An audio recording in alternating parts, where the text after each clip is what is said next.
Bonjour à tous. B'siyata d'Ishmaya, nous allons commencer une nouvelle Masechet, la Masechet Megillah.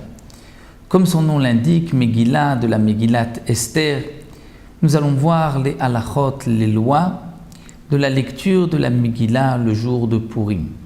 Comme nous le savons, donc nous fêtons Purim tous les ans en souvenir et pour remercier Akadosh Baruch Hu de nous avoir sauvés du décret d'Achashverosh, du complot de Haman à l'époque de Mordechai et Esther. Et c'est pour cela que nous devons lire la Megillah, comme c'est marqué dans la Megillat Esther, que nous devons lire le 14 et le 15. Bien sûr, nous n'allons pas lire 2 jours la Megillah d'Esther, nous n'allons pas fêter Purim 2 jours, mais il y a en vérité 2 jours de fête, le 14 et le 15, pas pour les mêmes personnes. Comme nous allons le voir pour les habitants des grandes villes, en vérité de tout le monde, c'est le 14 Adar que l'on doit fêter le jour de Purim. Mais pour les habitants d'une ville entourée de murailles, ce qui rappelle la ville de Shushan, de Suse, qui était, elle aussi, était entourée de murailles, la lecture se fera le 15, le jour de Purim, c'est le 15. Aujourd'hui encore, à Yerushalayim, puisque la ville est entourée de murailles, on célèbre Purim le 15 Adar et non pas le 14. Donc nous allons voir les détails de toutes ces halachot. Tout d'abord, la Mishnah nous enseigne Megillah Nikret, la Megillah est lue Be'achat Asar, le 11 Adar. Donc nous avons vu dans le pasuk le 14 et le 15, et la Mishnah vient nous dire que même le 11, Bishnem Asar le 12, Bishlosha Asar le 13, donc parfois le 11, parfois le 12, parfois le 13, ou Be'arba Asar le 14, Bechamisha Asar et le 15, la Megillah sera lue. Lo pachot velo yoter, ni moins ni plus, c'est-à-dire on ne lira pas le 10 et on ne lira pas le 16. Donc de quoi il s'agit, quand est-ce qu'on va lire le 11, quand est-ce qu'on va lire le 12. La Mishnah nous explique que Krachim Amukafim Choma Mimot Yehoshua ben Nun, les villes entourées de murailles, depuis l'époque de Yehoshua ben Nun, donc au moment de la conquête d'Eretz Israël, Korim Bechamisha Asar, ils liront le 15. Pourquoi? Puisque donc dans la Megillah c'est marqué Halken HaYehudim HaPerazim Osim et Yom Arba Asar, c'est-à-dire que les Juifs qui habitent dans des villes Perazim ouvertes, qui ne sont pas entourées de murailles, vont lire la Megillah le 14.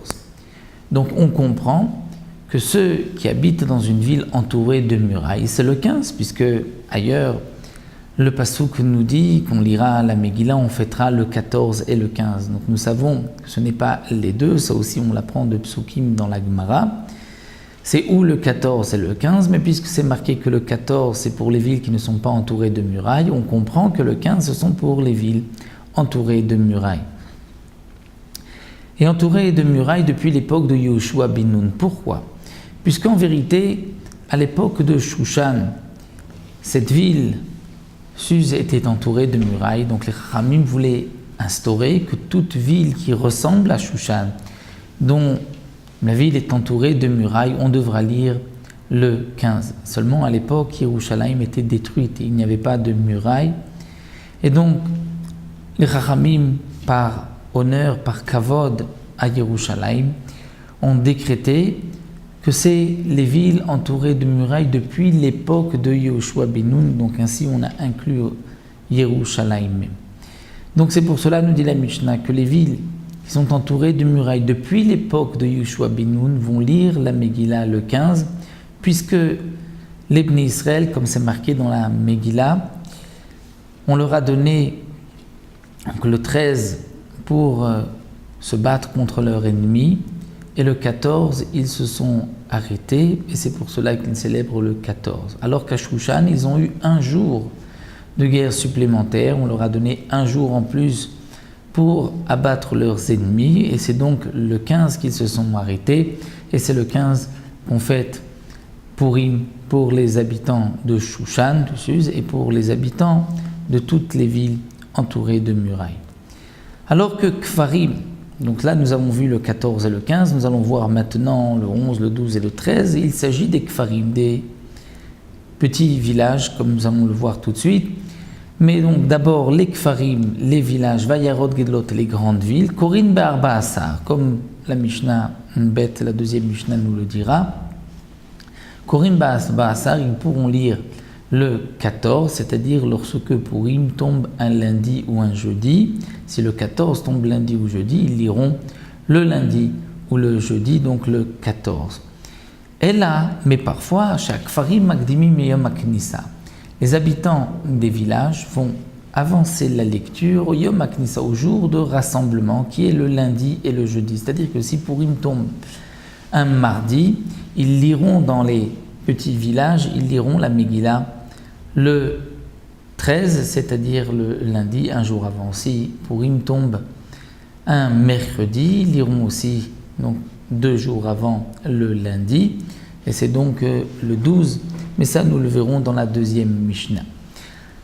Donc le Tana nous enseigne que les grandes villes qui ne sont pas entourées de murailles vont lire toujours le 14, les petits villages vont lire les Yom HaKnissa, le jour du rassemblement, le lundi et jeudi. Pourquoi ?